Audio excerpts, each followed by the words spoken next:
Hi guys, papunta tayo pala sa ating bukid. Tara, samahan nyo ako ngayong araw na ito.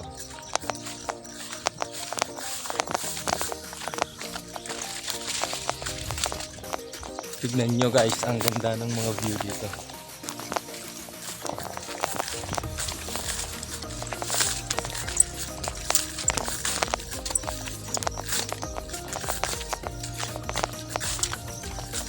Pagkarating ko nga dito sa bukid ay agad kong inasikaso itong aking tanim na okra. Nakikita ko kasi kanina na natatabunan na ito ng dahon ng talahib, kaya yan pinaggagapas ko na. Kailangan talagang tanggalin yung dahon ng mga talahib dahil sagabal yan sa paglaki ng ating tanim na okra. Kaya yan, tanggal-tanggal ko na nga yan sa oras na yan. Kaya malaya nang mabuhay ang ating okra dahil maano na siya sa araw, masisikatan na siya ng araw. Kailangan kasi talaga yung tanim mo ay sinisikatan ng araw para mabuhay, at saka iba din kasi pag nasisikatan ng araw. Ayan na nga, ay di pa tayo tapos dyan. Sa pagtatanim talaga ng mga gulay o anuman ay kailangan lang talaga ng sipag at syaga para maganda din yung makukuha mong ani o magugulay man. At ayan na nga pala yung ating okra mga lods. Tignan nyo ay matataba na rin sila dahil natanggalan din natin to ng damo noon.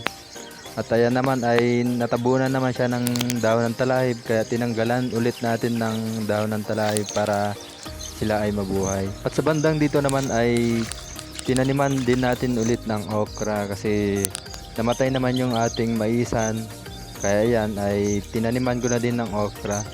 Yan lang kasi yung buto natin na gulay mga lods, kaya yan lang yung alam natin na itatanim dito. Wala tayong naipon na buto ng mga talong at iba pang buto na pwedeng itanim. Kaya yan, tumubo na rin yung tanim natin na okra. Bali, ito na pala yung update sa ating maisan. Madamo-damo nga sila. Kaya ayan, tinanggalan ko yung damo na nasa gabal sa kanilang paglaki. Bali, dito kasi sa bandang ito mga lods ay maliliit pa yung ating maisan, kaya kailangan natin tanggalin ng damo. Sa pagtatanim talaga ng ganito ay kailangan talaga ng masipag ka dapat bumisita para alam mo yung update lagi sa iyong mga tanim. Tulad niyan ay hindi tayo nakakabisita masyado dito sa ating maisan. Kaya ayan ay nadatlan lang natin na madamo-damo na pala siya. At kailangan din ng ating mga tanim ay maalagaan din sila ng gusto para maganda din yung kalalabasan. Kung maalala nyo mga lods ay nag-spray nga tayo dito pero hindi namatay yung paragis na damo dito, kaya ganyan yung nangyari. Kailangan natin damuhan para mabuhay naman yung mais, kasi kung nagipantay yung mais sa damo ay hindi yan mabubuhay. Dahil nga sa laging umuulan noon dito ay mabilis na lumaki yung damo dito.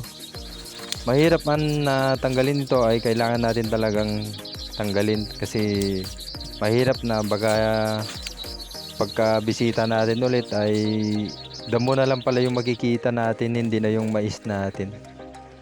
At ayan na nga ay nilipat ko yung ating camera para dito naman tayo sa may kabila.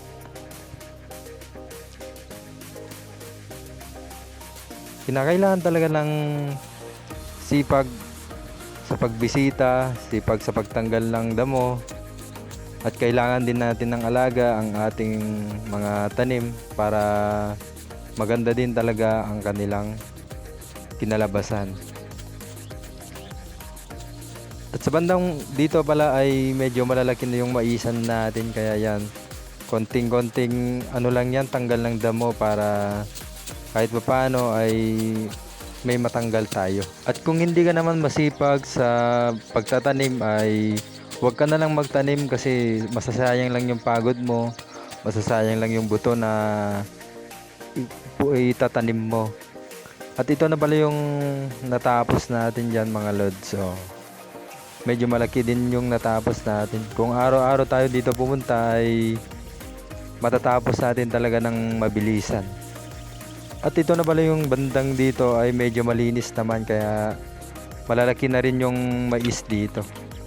At pagkatapos ko nga nagdamo mga lods ay pumunta na ako dito sa tabing ilog upang hugasan yung itak na nagamit ko sa pagtanggal ng damo at yung gapas na nagamit din natin sa pangdamo kanina. Ang tubig pala dito mga lods ay Pinakanawan River pala to. Malapit lang ito sa ating maisan kaya kailangan talaga ng maagang pagmamais para hindi tayo abutan ng baha. Kasi lagi ding nababa itong maisan natin. Pauwi na pala tayo guys. Ayan na. Ito pala yung daanan natin. Nagmamadali na pala tayong umuwi dito mga lods dahil hinahabol natin yung oras natin sa pagpasok sa trabaho. Kailangan talaga natin magsipag para mabuhay ang ating pamilya. Dito na pala tayo dumaan sa may maisan din kasi paloob pala yung mais natin, medyo malayo sa daanan. Kaya ito nakarating na nga tayo sa daan. At kung makikita nyo mga lods ay malalaki na yung maisan dito sa may daanan. Bukas na lang ulit mga lods. Pauwi na tayo kasi hinahabol natin yung pagpasok natin sa trabaho. Kaya mamaya na lang ulit. Bye bye.